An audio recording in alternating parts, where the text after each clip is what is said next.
Well, Catherine, how are you today? I'm good. I'm good. How are you doing? Doing well. Doing well. We were off to a great start. We had a nice qigong flow this morning, this rising, and then a nice walk, nice little meditation. Been doing some readings and some relaxation. So, how have you been carrying the day? Well, my day, generally speaking, starts at 4:30 anyway. My partner Steven goes to work then, and I get up, and now the morning's getting lighter earlier.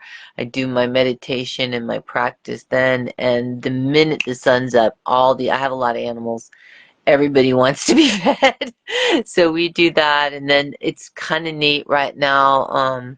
Everything's starting to come in the garden. All the winter plants. I had a huge broccoli head yesterday come, it was ready, and I've got like 5 or 6 more out there, and we're getting snow peas, and I have a mountain of kale, so just all different kinds that I tried, and so I'm enjoying that. And so we do that, and then Wow, work a little bit on some ballet stuff, and beautiful.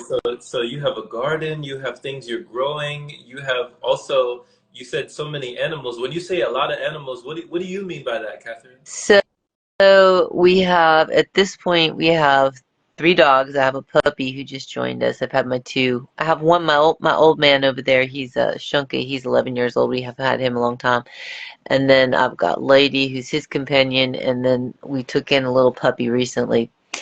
And so it's 3 of them. I've got 2 cats. I got it down to 2 cats. I've got 4 goats, and one of them is, this page is named Valentine's Mom. Valentine is my little house goat. Right. Um, and then we've got 5 chickens out there, I think. 5. Whoa, whoa, whoa, whoa. So hold on. You said five chickens. You said four goats. You said Hmm. three dogs Three and dogs, and two cats? 2 cats. Oh my gosh. This is why I never eat out. It's where all our money goes. Whoa, But they're so worth it. They're so whoa. worth it. That is amazing. That is amazing. I mean, what an abundance. What a big family, you They know? are. They're my babies, all of them. Yeah. Have you always been such a caretaker when it comes to animals? Well, I always lived in cities. I grew up in basically Miami, and I was a ballet dancer. So I went to New York City when I was 11 on a scholarship to New York City Ballet School, School of American Ballet. Mhm. And we were up there, I guess, 4 years, and then back to Miami, and then I danced for the ballet company in Fort Worth, Texas. And mom ended up in Destin, so I would dance with the ballet company there. And then it's been New York, New Orleans. Steven and I just in 2020 we came here after 8 years right off Bourbon Street, which was something else. I don't recommend that. um, so when I got up here, it was the first. I didn't even know you could still live like this. It's amazing. We're right back and into a forest, and I was studying with David Wolf, David Avocado Wolf, Mhm. who's the best ever, and he kept saying grow your food, like, and I took him, like, literally, it was like, okay, I'll grow my food, because it was a healing journey. And then this manifested, and we were able to be here, and we came up in at the end of April 2020, and the journey of growing food started for me then. And I'll Okay. tell you, I'm so proud this year because it's the first year that I've been able to do everything from seed, with the exception of some cauliflower and some celery. Everything else I was able to do from seed. That took 4 years of learning to do. Um, so yeah, it's been something. The animals, because we have the spaciousness, there's nothing out here. I'm surrounded by cow pastures, Okay. and I can have whatever I want. So I had Shunka, my old man here, and they just, it's like spirit animals. They came to me. Lady, I didn't even know I was looking for a dog, and then she came, and it's just the absolute best personality ever. She's so precious. Mhm. And we started with goats, and I thought I was going to have milk, and what had ended up happening is I bought from a breeder, and she said, I have a bottle baby. And I said, okay, wait, I'm from the city. I don't know from bottle baby, right? I said, what does that mean? She mean you have to feed it a bottle. Well, long story short, that was 3 years ago, January, and Valentine would sit there and take her bottle, and you know this goat and I imprinted, and she still sleeps in here at night with me. So she's my baby. She just literally opened my whole heart chakra. Wow. I mean, like, Wow. yeah. So they're very wonderful and very healing and always in the present moment, you Yeah. know. Yeah. Yeah. It sounds like it. What a journey. What a journey to just be able to be looking after these beings, and it sounds like they're also looking after you. You know. Yes, definitely. Definitely. Um, So if you get so really that's quiet, you can hear that whole, each one has a different brain or, just like species wise, and there's the individual level where they all have personalities, but they also have different species brain. But the language is a language of the heart. And when mm, you get still enough, then you know what they're telling you, and they and they have stuff to teach you. I yeah. truly believe Valentine came for me. She's my love. Wow. So that is where Valentine's mom came from. Yes. Okay. Got it. Got it. And that's interesting. I mean, just to hear that you had such a rich history of performance, when you're talking about, you said you were a dancer in New York. Did you say it Yeah. was ballet? I started with ballet when I was 3, and I really have no memory before ballet. And I had some very fun teachers and such, and then ended up going to New York City Ballet School of American Ballet when I was 11. Mm, And after a year there, they gave me a scholarship, and I danced there and all over New York, all the great teachers that were open classes we weren't supposed to go to if we had a scholarship, but we all did. And so I got to take class with Baryshnikov, and I'm showing my age a little bit, but George Balanchine was alive, so I got to dance in front of him a couple times, and um, you know, Nureyev was alive there at the end of my time in New York, so that was pretty neat. And that's a world that's got a lot of competition. hmm It was very, very stressful, but I wouldn't trade that experience. It was really neat, and I think it gives a lot of ballet is a huge discipline, hmm and that transferred over to hatha yoga very Okay. easily as I aged. Then the hatha came because it's the natural thing after being a ballet dancer to do hatha yoga. It seemed to me anyway. And that and some other things led me to India. Okay. Okay. So you're saying it was a nice transition into the yogic field, like hatha yoga. You're saying that has been like an evolution from you carried over what you learned in ballet over to yoga? Oh yes, yeah, yeah, yeah. The only really big difference is in ballet because it was meant for an audience, which is in front of you, and you move side to side. In yoga, you don't want to always. So we do what's called turnout, which is from the hips. If you've seen ballet dancers, they walk like ducks. That energy, you don't want to bring that into a yoga practice. It's really not a great energy. So I have had to spend years, and I'm okay with it now because I've been retired a long time, but walking with in parallel, so that all the energy isn't going to both sides and your energy scattered a lot. So it's been interesting. Okay. But yeah, transferred well in terms of flexibility and just the discipline of doing it, and being very body conscious, Yeah. being able to move energy in the body, you Yeah. know. Yeah. Have you always enjoyed the discipline aspect, like that aspect of being disciplined with your body, being disciplined with your mind, being disciplined with your practice? Have you always enjoyed that? Oh yeah. I mean, like with my meditation practice, there were times I'm 58 on Sunday, and so like there's been times where you lose track of it, and life just did what life does. But for the most part, that returning to it, and ballet is always gives you. I mean, especially when you do it so long, and I teach now and everything, gives you this great focus, and you're inner directed. So I don't need somebody to say, "Oh, go do your practice," or this. It's like from the time I have memory, it was 32 fouettes right and left every morning at 5 before I went to school. So it's like that just transferred over into spiritual discipline fairly easily. Okay. And wow, 58 on Sunday, you said on Sunday. Is that, wait, if I'm not mistaken, is that Mother's Day as well? Yeah, usually is, yeah, a lot of times. Okay, so it'll be a happy birthday and Mother's Day. Yeah. hmm Okay, a combination. Oh my goodness. So, with all that you've learned, and then you said that that led you to India. Did you say that you actually went to India? I was really blessed. When I was in New York, I had a very dear friend, 40 years my friend still, who was a great ballet dancer, and we both kind of burnt out about the same time, and she ended up on a Buddhist commune, and she called me, I was in Miami, and she said, you have to get this book, you have to get this book, it's called Be Here Now, and that book was Ram Dass, Be Here Now, and it changed my life. And he would talk about the Bhagavad Gita and all those things. So when I went, my mom moved to Destin and I followed.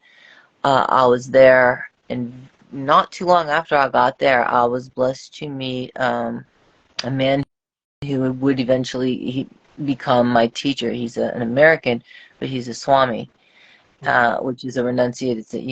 It's like a holy man, for lack of a better word. I don't think he'd like that description either. But I was so blessed with this, and I don't think that's an accident. I think that's a over lifetimes thing. But he's a Dandi Swami in the lineage of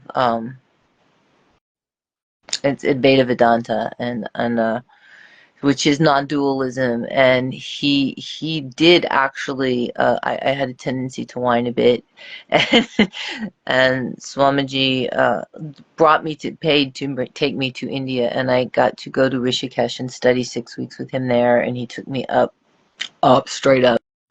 And I was afraid of heights.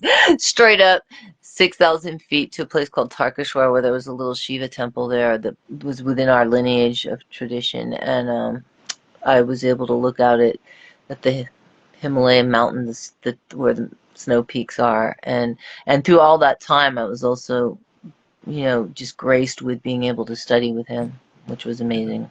And I Oh, still work with him today. It's been 34 years or something like that, a long time. oh gosh, beautiful. So he's been like a mentor of yours, like for over 3 decades. Yeah. That's beautiful. So wait, you were in a Shiva's temple? You're saying like 6,000 feet up. Yeah, yeah. They didn't have electricity up there then. They think they do now. I've heard that they do, but they didn't. And I was, the only female there. There was another Swami who took care of that place at the time who was there, and who literally like slept on a lion skin or a tiger skin. It was a tiger skin, and they had big cisterns. That's how they didn't let me drink the water. He kept some water up there for Westerners, but I mean, it was neat. It was cisterns and no electricity, and wandering sadhus came through because it was up there at that point, and it was really neat place. And there was what they call we've all heard of Shiva lingams. There was since it's a Shaivite temple, it was very small, a lingam there which comes out of the ceiling, and this thing goes down the mouthpiece of it, the bottom piece that the lingam goes into, is it goes down into the, and I kept thinking a cobra is going to come out of there. I know it. Yeah, because it was in the middle of the jungle. But it was an amazing, brilliant thing. So I'm yeah. Oh my gosh. What can you recall from your experience there that you learned? Like what were some of the teachers or some of the teachings that they instilled within you and some of the things you absorbed from your time? So, specifically on that trip, Veda Vedanta, non-dualism, is the idea that there's really only one of it. Like it appears that we have Jerome, the personality of Jerome speaking to the personality of Catherine, but it's just God speaking to itself and to itself and to itself, and it's to quote Ram Dass, the play of the two is one is duality, but it's only relatively real. So, but to get to what Swami Janashvara was teaching me in India at that time was how to work with the mind, and the Yoga Sutras of Patanjali, which is there's four functions of mind, and buddhi, chitta, ahankara, and manas, and how you work with each part of the mind in order to cultivate one pointed focus, and to be able to witness, to be the witness of, for instance, so you're say you're going to undertake a fast, Hmm. and you know, for some of us who have multiple, you know, like I have my partner in my household, and he's great, and he really works at it, but he eats a little more than I do at times. And say he has, you know, a chocolate chip muffin, and I'm trying to do a fast. So, you know, the impulse is just to be reactive, and, oh, I want this or that, or to have either attraction or aversion. I don't want that, or I do want that. And what happens, what you develop in this kind of practice is that's all going on, but at the same time, you're here, something bigger than the personality is observing it. So that's cultivating the witness. I have a very strong memory of being like 5 in Pittsburgh, where I was born, and being out in nature. It was a nature moment, and everything was absolutely perfect and beautiful. You know how nature can be. The being that observed that moment is the same being who is here now.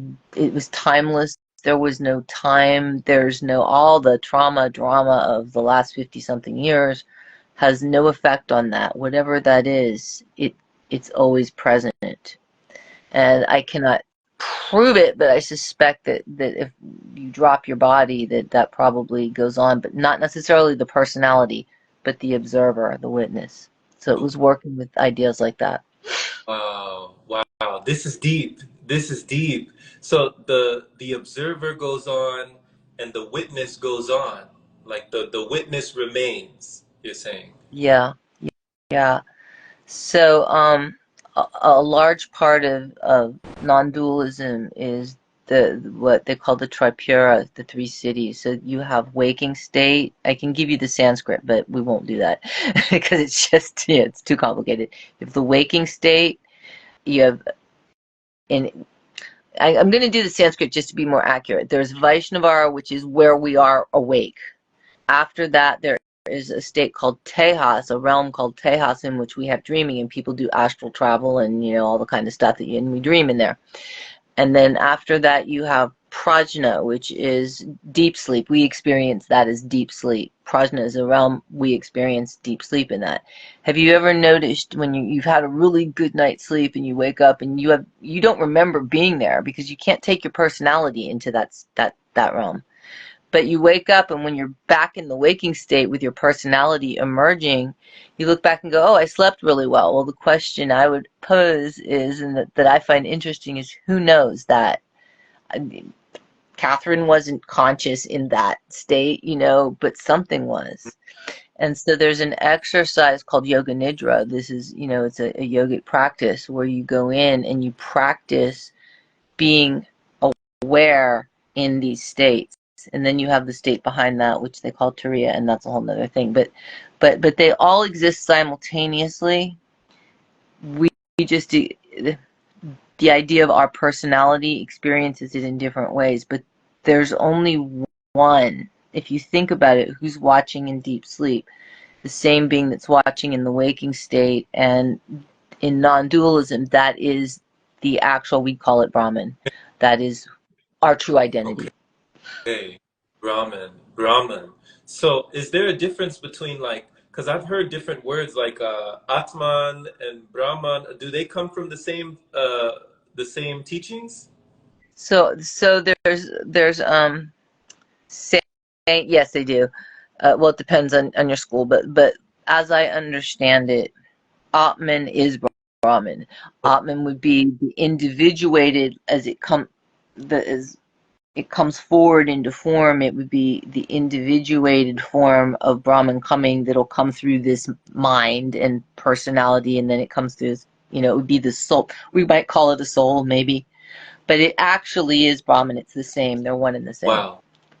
Wow. So, with this knowledge and with this awareness that you have of being, the one that's witnessing, that energy, the Brahman, how does that change your interactions with the world, with other people, with, maybe even complete strangers or with friends, with family, with loved ones? How does that change your interactions with everyone?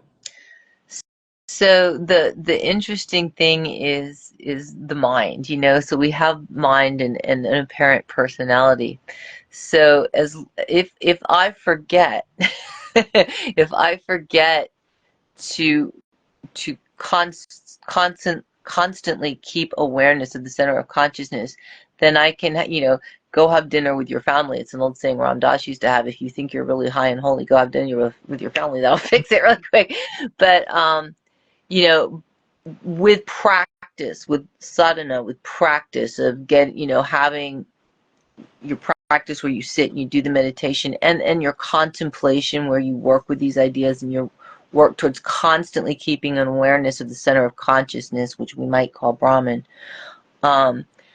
then for me what's happening, this is just my experience, and I blew it the other day with a family member, but still, it's what I'm noticing more and more is, instead of being reactive, you start to look in the eyes of the other person, and what you see the personality, you see all that, but you also see another being just like you looking back at you. And you start to understand that this world out here is as much a dream as the Tejas state, and that you really are one, and you start to move, you start to understand that all this jabbering of mind that goes on, and people suffering, and that's not to take away from suffering. That's all stuff you want to attenuate, and you want to, reduce suffering. But that's not who we are, and that there is the possibility that we come into this place and help each other heal by remembering we are something larger than that. And it opens spaciousness to be able to hold other beings suffering in compassion, and your own suffering with compassion, if that makes sense. So the mind stuff they call vrittis. The vrittis would occur definitely in the waking state. It's just the jabbering. You know what I mean? Everybody knows, because that's what minds do. You can't stop it, so you learn to work with that. And if you go back a little farther into that prajna state, that deep sleep state, as I understand it, that's where some scars are, and those are more like latent seeds. So if I say, do you remember your first phone number, and you're able to recall that number, that's it's a habit of some samskara back in the latent subconscious. Oh, now it's active, and then it goes back and you forget about it. So as I understand it, and this is a lot of the work I'm doing personally, we want to clear those samskaras, attenuate them, so that we don't have the push and pull with them. We don't have the reactivity. Does that make sense? Okay, wow, you're doing a lot of work. That's a lot of work. That's work. Sometimes more than others. That's a Yeah. lot of work, but it sounds like the work is worthwhile. It sounds like worthy work, that you're doing. Yeah. One of the big inspirations to me on Instagram, and you guys all know him, is Jesse Tree. Yeah. What an amazing being he is. And we were just actually briefly this morning, because I'm involved with him with Purium, and Purium has been a huge, on my health journey, just a huge support for me. And we were talking about what is enlightenment, and moving towards that. He's just so knowledgeable and so brilliant. Him and his wife just do amazing stuff. And this cleaning away of the samskara is the stuff in the mind, and the latent stuff, along with doing the pranic work, I believe is what will take, has the potential for us to not only move into that enlightened place they call Turiya, but to sustain it, you know. So, yeah, I think that it's really about the pranic journey as well. Okay.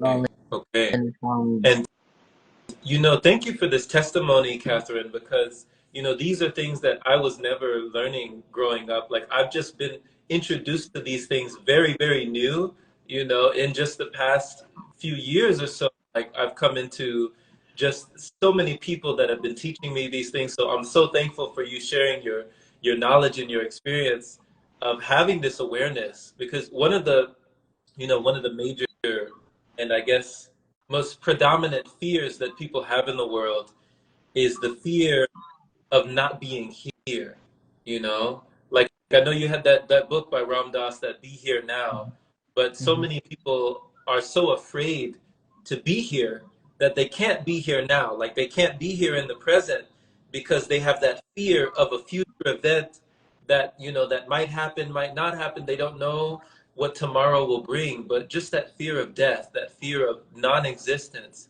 really gets a lot of people. So would you say that this having your awareness, how has that influenced or impacted that fear that is so modern?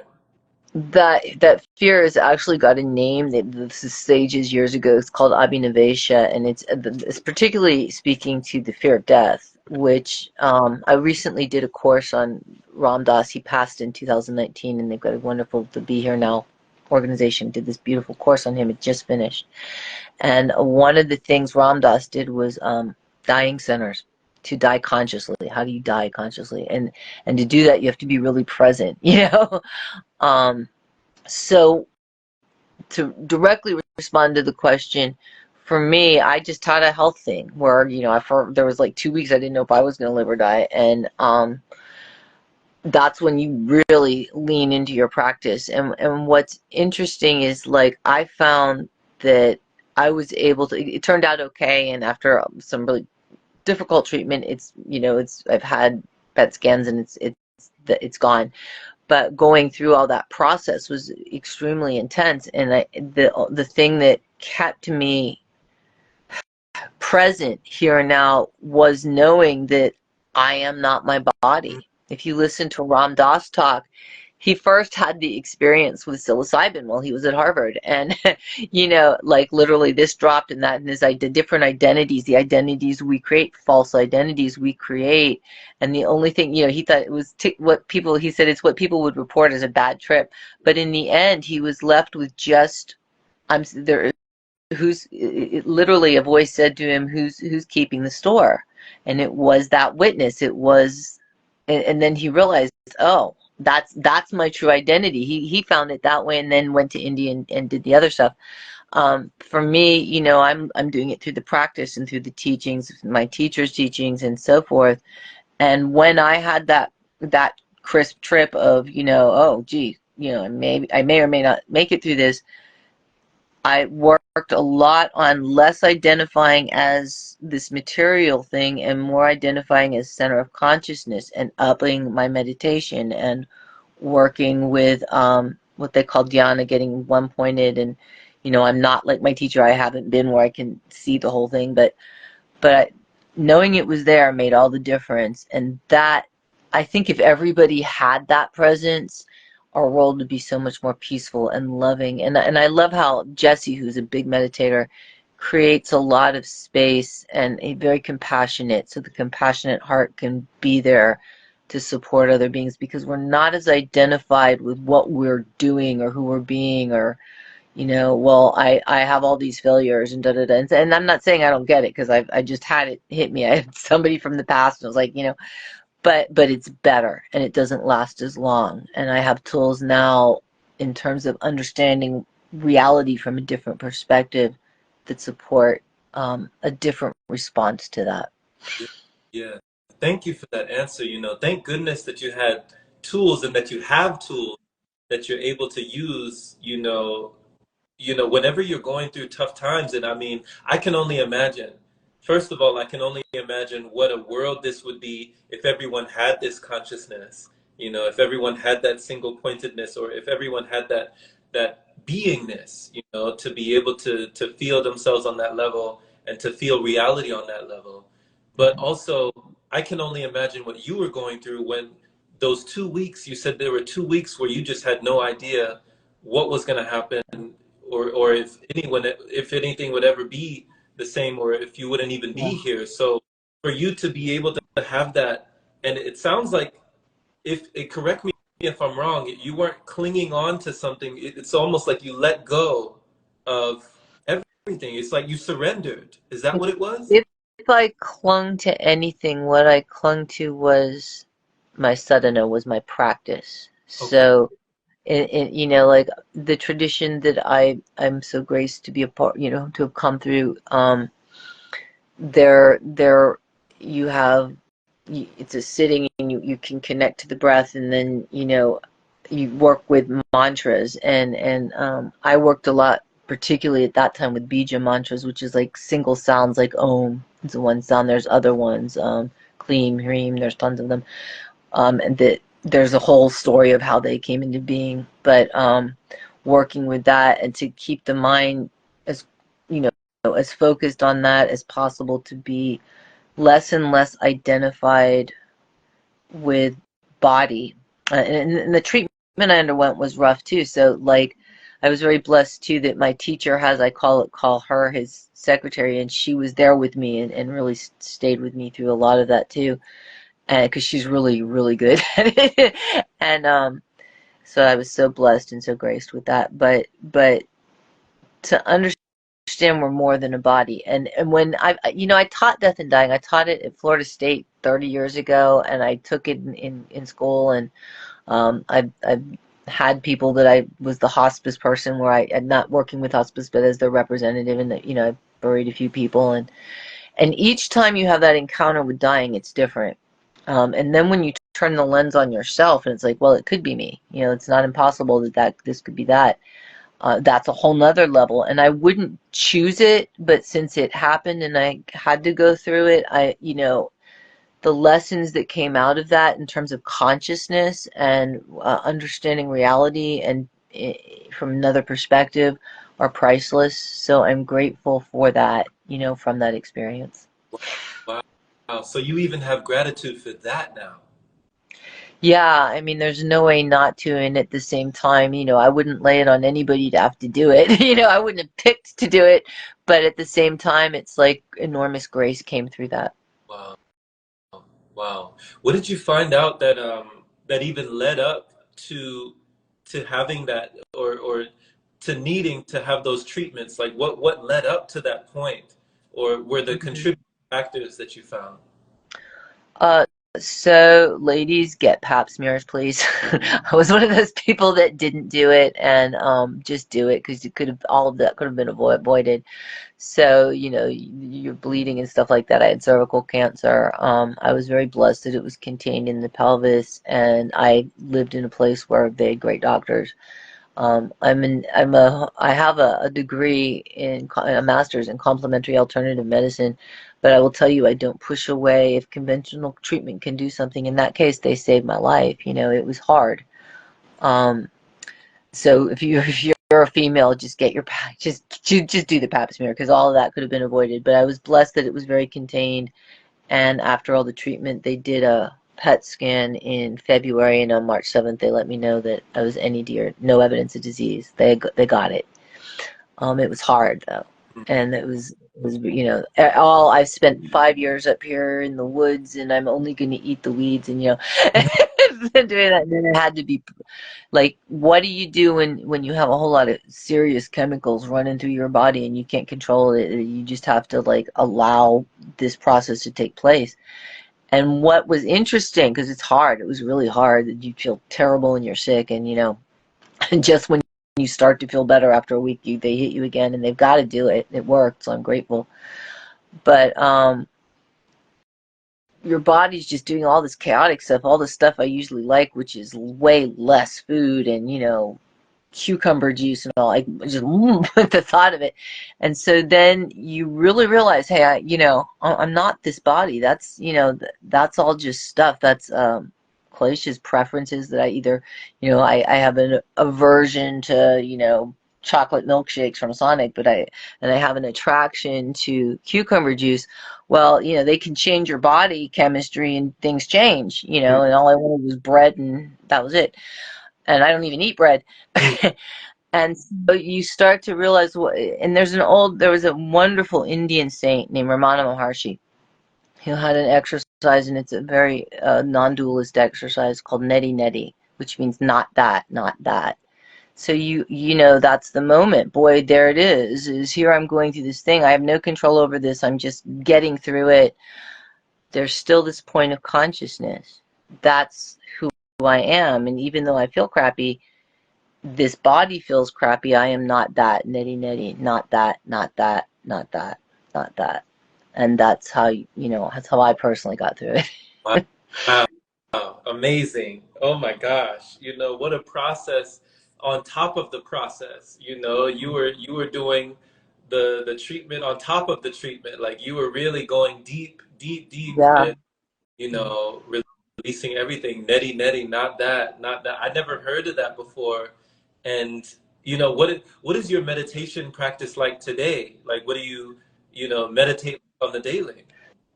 So, like I said, I get up with my critters, or preferably a little before my critters get up because they want to be fed right away. So, like around 4:30 or so, I will do. I'm doing a particular practice now, which is it's a 3-year practice using a japa. My teacher prefers we don't do what they call japa, which is you see people with the beads. That's not the goal. Is to kind of go past that. But I'm doing a specific practice with a mantra called the Gayatri. Most people know it. If you're in touch with Eastern stuff, it's Om Bhubu Vasvaha Tatsavitarvaranya and that one. And it'll be a 3-year practice. So I'll start with that. You do a mala of 108 of those. And then I will try to, usually morning is not my best time because I'm ready to like get up and go, but I try to sit with the breath and up and down the spine with the breath, and then you've heard of alternate nostril breathing, where people change and it brings the parasympathetic nervous system in. And my teacher trains us how to kind of do that without the fingers, but you can do it either way. And then I'll there's a lot involved, but basically find a mantra to keep the monkey mind gets the mantra, or sometimes you can just get quiet enough and a mantra may be there because there's soundless sound and there's light internally, even though you close your eyes and it's dark, there's a light in there somewhere. And how do what's that about? So I'll do that in the morning. I try to also do it at noon, and then definitely my partner and I meditate in the evenings at night. Um, Unless we have something to do, but we don't do a whole lot because we're here with all the animals. So we do that practice, and it's always that same after the Yoga Sutras of Patanjali, that kind of working with the breath up and down the spine and trying to open. You try to get both nostrils open. You can actually do that with your mind because you always have one active and one passive, and the idea is to get them both open, and that's a very important, useful part of meditation practice for me. And they say that when you can get both nostrils open and the air is going in and out, that you get what they call sukhamana, or the joyful mind. So, and then you can maybe go on with your meditation from there. Yeah. Joyful mind. I didn't even know you could do like the Nadi Shodhana without your fingers, the alternate nostril without your fingers. That's amazing. And Yeah. it sounds like you would really synchronize or, you know, the both hemispheres of the mind to that joyful mind. It sounds like everything would come into alignment at that point. Yeah, and I'm not, I have teachers that are so much better than me, but you have those two, the Ida and the Pingala, which go up, sort of snake up the spine, and then the Sushumna is the center of the spine, where the prana and the Shakti, the prana, can go up and down. You learn to work with that. So if you can get both nostrils open, that's called Sushumna awakening, and that's when the prana and the Shakti can flow freely. And you know, I know people that are so brilliant at being able to explain that, but that's the basic idea. Can you recall when it comes to these kinds of awakenings with your body, with your technology, just with your mechanism, when you're working with your body in this way, in these yogic techniques, can you recall any sensations or any profound realizations or things that happened within you that just you couldn't explain? Maybe you got very emotional or felt very, energetic, or can you recall something like that? Yeah, well, I had an interesting thing when I came up here in 2020. I was working with David Avocado Wolf, who's the best ever, and just cleaned the diet up. I mean, it was like I would do, David does cleanses, and if you ever get a chance to do a cleanse with David Wolf, he has them. He offers about 4 times a year. So he really does the fasting. He's really great at it. And it's a 2 week process. And I had about a year, and I would call it was a Kundalini awakening. It wasn't an enlightenment or anything like that, but it was an awakening of, as the chemicals and the things drop off your body, and the weight goes down and you're starting to get clean, and where literally it was like the nostrils were always open. It was wild, and there was what I'd call some small samadhis where, just absolutely literally crying from joy like all the time. That went on for like a year, and then it finally slowed down. And the interesting thing too is, like, if you take something like yoga nidra, which is where you're trying to do conscious sleeping. This is something that the adept yogis really get good at, and they can do like 3 hours of sleep in a very short period of time because they can go in and get it through this method. But they're going into that prajna, into that deep sleep state, but they're doing it consciously.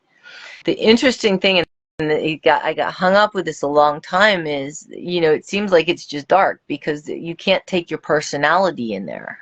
And the only way you're gonna to work with that is to do it. I mean, there's not words. Like if I try to put words on it, all I can do is point to things that are like it. But so you start to, you have the four state, the three cities that, waking, dreaming, sleeping, and then the one Turiya.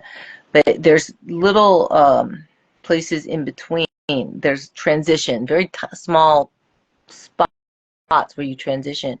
So one of the things I work with now is if I do yoga nidra, you enter dreaming and you can tell you're in dreaming because it's, blah blah. It's just different. You're not in the waking state, and observing yourself come out of dreaming into the conscious state, into what we call reality.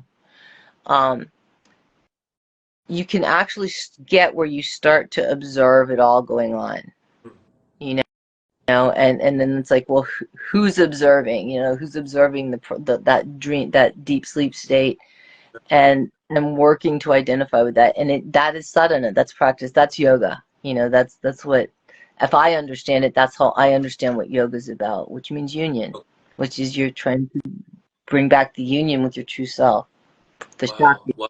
the prana, yeah. Yeah. This is yoga. Like this is union. Yeah. Oh my God.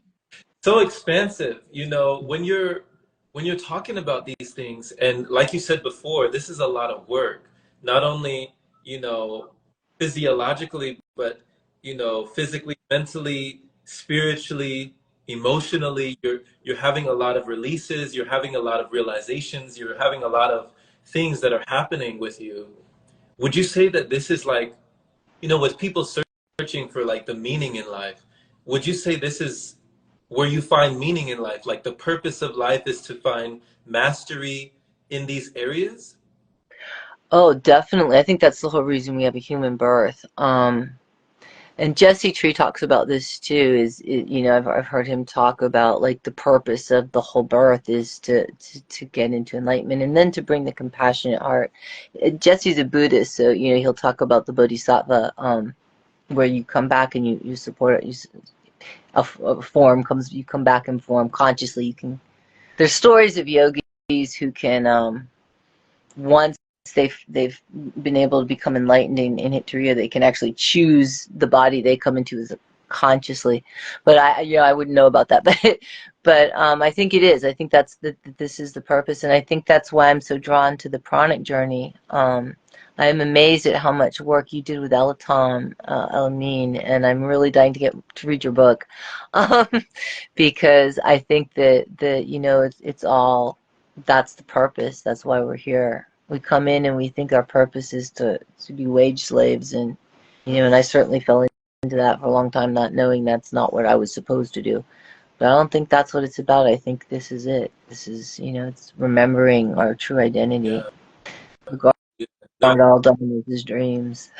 yeah, Catherine. I agree with you wholeheartedly because, when it comes to that wage slavery, when it comes to, that form of work or that form of, just feeling like it's not as purposeful, you know, not as meaningful, not as fulfilling. When you were in that cycle, when you were in that, you know, sort of situation, when you felt like the wage slave, as you put it, you know, what really broke you out of that, and how do you see, you know, money, or as we see material wealth, like how do you see these things today? You know, what are your ideas on what people see as money, you know? That's a tough question. I haven't completely mastered that one yet. Not having enough is not useful, and having too much can be a problem. You know, having enough to be able to, when you're here present in a body, being able to do things that are uplifting to help other people. To one of the things I've been working on learning from Jesse about Purium, because Purium has been a huge help for me in coming back from the health journey I just went through. And it's also, it is a small business, and they have great it's about service. I think that the money exchange. I also have a little herbalism company because I studied that, and I think that I love bartering. I just wish the whole world could work on that, instead of on that system where, I want to take your qigong class here. Let me send you some of my herbal tincture. I've had great goldenrod this year, and it can do these things. And I wish the whole world worked on that. But since we have to deal with the currency as it is, I guess we have to try to see how our efforts get turned into that, and we're exchanging energy. That's not my strong point. I really truly believe that I've had past lives as a monk, and I'd be really okay with being a monk and not touching money, and not doing that. Right now I'm fortunate my partner is working. I'm not having to do too much of that, but I do it with my herbalism business, and I'm trying to learn with Purium, because that's a place that I lack. I have aversion. I have a samskara back there that says I don't want to do that. And anytime you hold on to anything that's an attraction or aversion, where you think that's how it has to be, usually then you're not free. So if I'm afraid of money and not working with it, then I'm not free. Then it becomes a problem. So I'm trying to learn to work with that as a form of energy, instead of what it becomes when you go out in the world, which is your self-worth is tied to it. And your freedom is tied to it, because this world is set up that way. But so that's something I'm working with still. And all that attraction and aversion, which the Sanskrit is klesha, I have to work on that. That's habits of mind. Okay.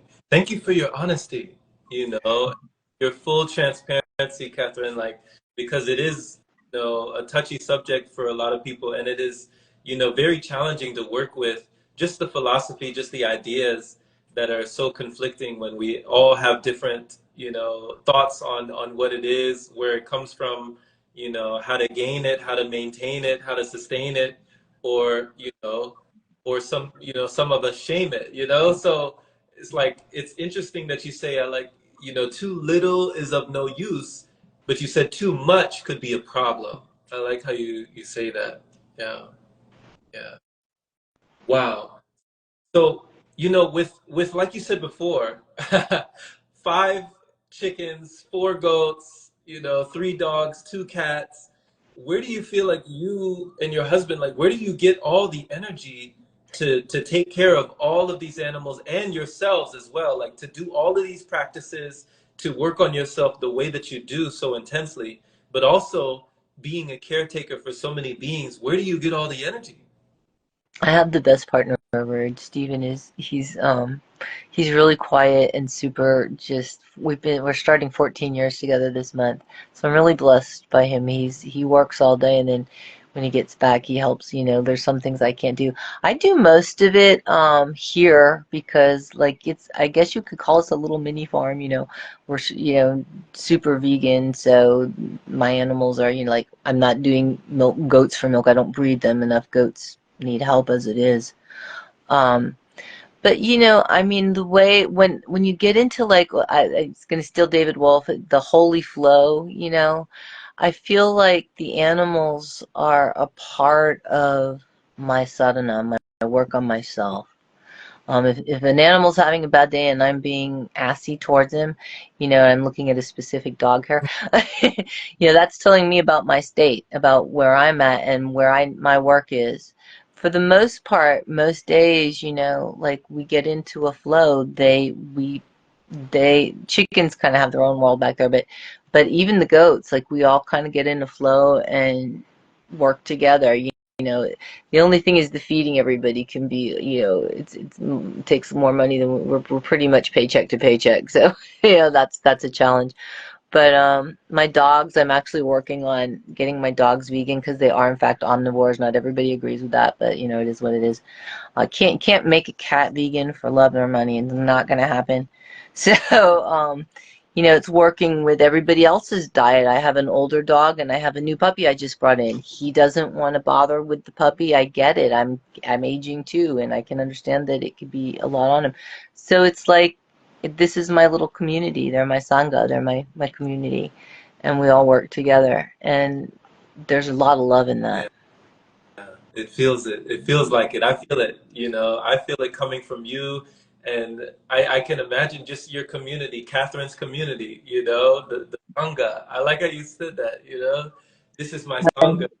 This is, My friend Linda says that I made Brindavan here. If you're familiar with the story of Krishna and Brindavan, with the the girls, all followed Krishna and they had cows. With me, it's goats, but so it's kind of little Brindavan here. wow, wow. Just before we go, I'd love to hear just you mentioned throughout this conversation about the pranic journey, about prana, about, having that be a part of your journey. Could you touch on, like, when did prana become a part of your journey in this way when it comes to living pranic, or, even heading in that direction? What does it mean to you to be pranic or to be on a journey like this?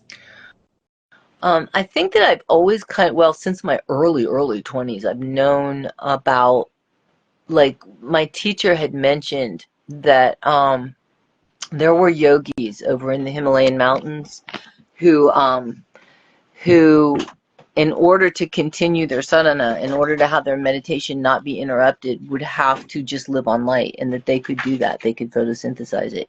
So I heard that pretty young. I mean, I want to say 23, 24. I knew about that. And because I knew my teacher had authority, it was like I didn't even question. It was like, oh, of course.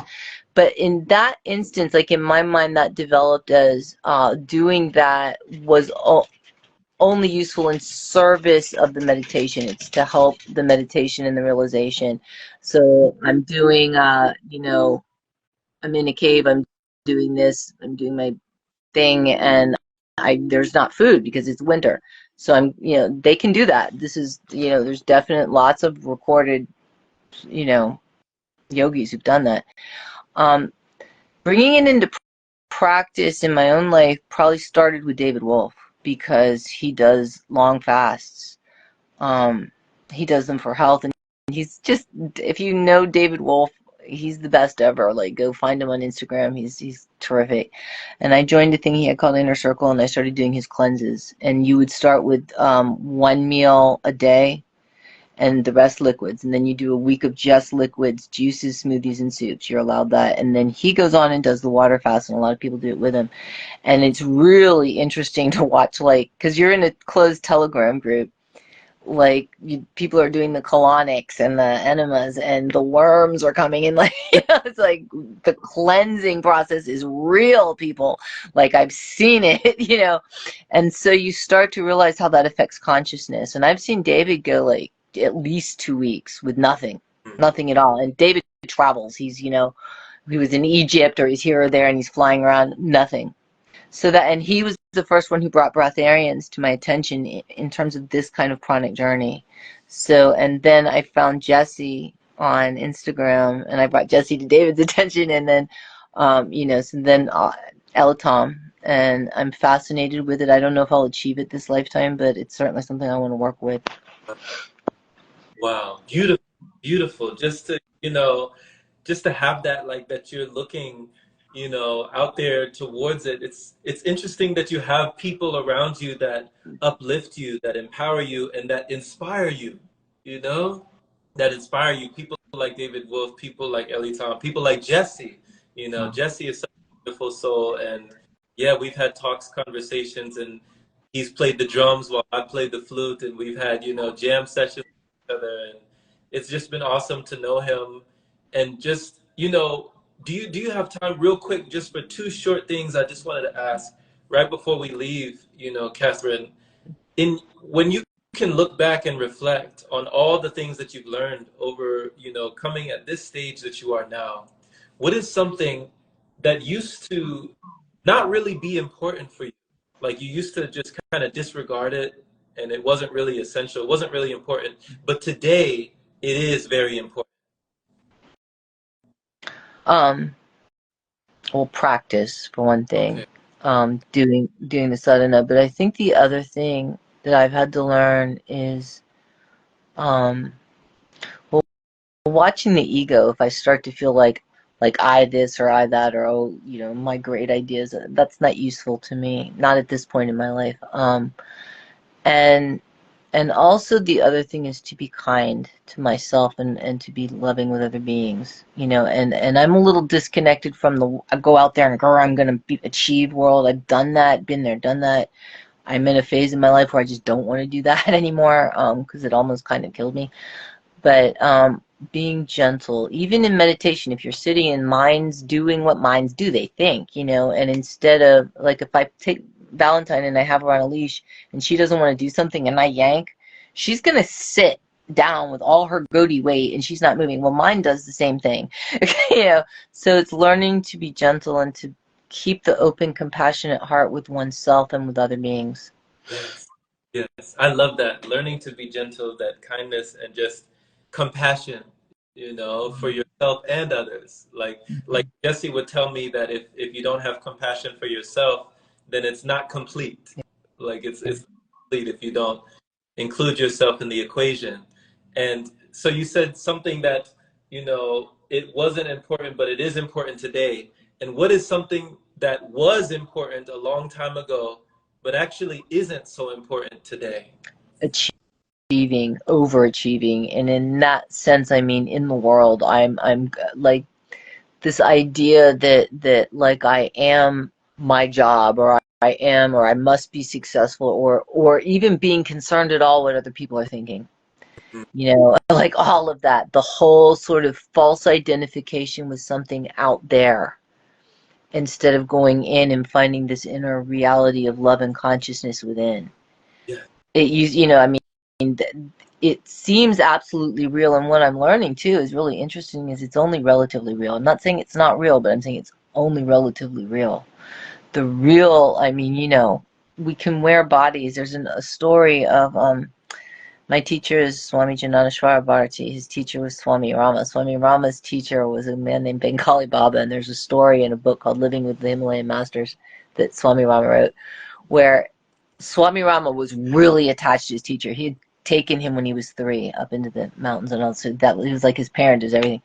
And at a certain point, the teacher wanted him to like be less attached because he can't stay in that body forever. And so this is, I don't know how much where Swami Rama took liberties, but at a certain point, and I saw this when I was in India, they'll like if they don't have money for wood for a funeral pyre, they'll just like leave the body until they can get it. So there's if you're out in certain places that happens. Apparently, they were together, and this body kind of came floating down the Ganges, and his teacher took the body of the young. It was a young body that was pretty healthy. He could work with it, and his body was aging. And Swami Rama, who was very wise and all that at this point, flipped out. He was like, "Oh my God, where are you, teacher? I miss you, and you can't be in that form." And his teacher looked at him and he said, "It's just me. I mean, like, why are you so attached to the body? Why are you so..."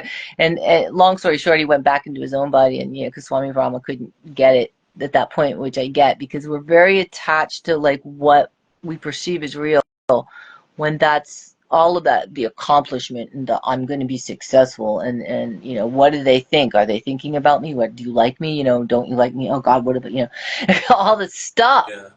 It's not Yeah. Not that's not who we are. It's not as real as we think it is. Right. And releasing that and standing more in the spaciousness of awe and love and consciousness and awareness. That's, and believe me, that ran me around for almost 50 years in a way that was very unpleasant. We get really unhappy and uncomfortable. And, so it's a lot easier to kind of start to identify with the true self.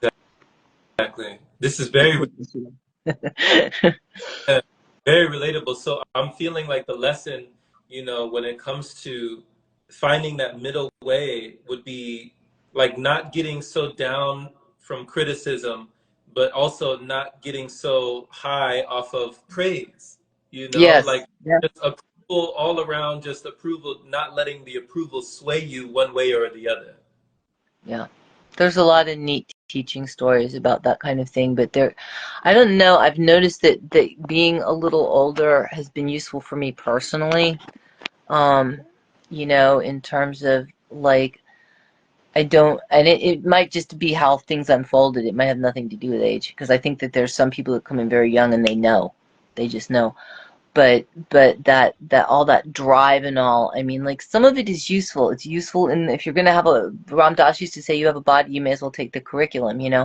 So like if you're in the world and but what we trip ourselves up.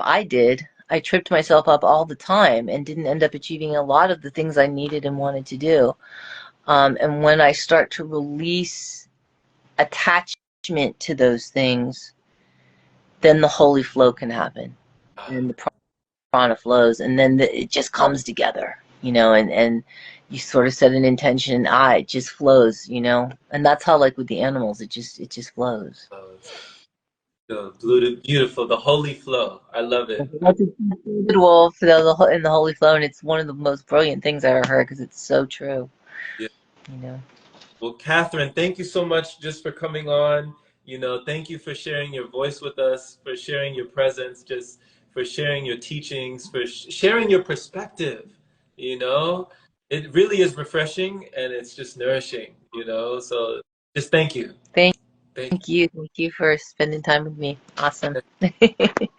Well, take care. Take care. Enjoy the rest of your day. Okay, you too. Bye. Bye-bye.